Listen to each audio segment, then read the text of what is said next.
পাঁচ দফা দাবি আদায়ের লক্ষ্যে জামায়াত ইসলামী সহ ৮ দলের সমাবেশ বলছিলাম আজ। এতে যোগ দিতে ঢাকায় আসছেন নেতাকর্মীরা। এই বিষয়ে বিস্তারিত জানতে ঢাকা চট্টগ্রাম মহাসড়কের সাইনবোর্ড এলাকা থেকে যুক্ত হচ্ছেন প্রতিনিধি হাসান মজুমদার বাবলু। আমরা আগের সংবাদও আপনার সাথে যুক্ত হয়েছিলাম।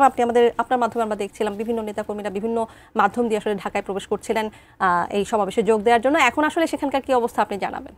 আপনি কিন্তু জানেন যে আজ জামাতে ইসলামী সহ ৮ দলের ইসলামী ৮ দলগুলোর ডাকে কিন্তু ঢাকার পল্টনে আজকে সমাবেশ হয়েছে। সেই সমাবেশকে ঘিরে এই মুহূর্তে আমি রয়েছি ঢাকা চট্টগ্রাম মহাসড়কের সাইনবোর্ড মোড়ে। এখানে কিন্তু সকাল থেকে আমরা দেখেছি যে গাড়ির ঠিক জটলা লেগে আছে, কারণ হচ্ছে গাড়ি কিন্তু আজকে অন্যান্য দিনের থেকে কিন্তু বেশ চাপ আমরা লক্ষ্য করেছি, যে কারণ মানুষজন এখান থেকে তাদের গন্তব্যে ছুটছেন। আমি যদি দেখাই যে এখনো কিন্তু যানজটের বিশাল একটা সারি লেগে আছে। তার অন্যতম কারণ হচ্ছে যে আজকের যেই ৫ দফা দাবিতে যেই সমাবেশ হয়েছে, সেই সমাবেশে যাওয়ার জন্য কিন্তু সাধারণ মানুষ তারা কিন্তু গাড়ি যোগেই ঢাকায় ছুটছেন। কারণ তাদের যেই সমমনা দলগুলোর যে নেতৃবৃন্দ রয়েছে তারা যেমনটি বলছিলেন যে তাদের যে নেতাকর্মীরা তারা গাড়ি যোগে ঢাকায় ফিরবেন, ঢাকায় যাবেন এবং ঢাকা থেকে তারা তারপরে তারা কিন্তু সমাবেশ স্থলে যুক্ত হবেন, এমনটি তারা আমাদেরকে জানিয়েছেন। আমরা এখানকার যারা কর্মী সমর্থক রয়েছে তাদের সাথে আমরা কথা বলেছি, যারা সমাবেশগুলোতে যাচ্ছে তারা যেমনটি আমাদেরকে জানিয়েছেন যে তাদের যে ৫ দফা দাবি,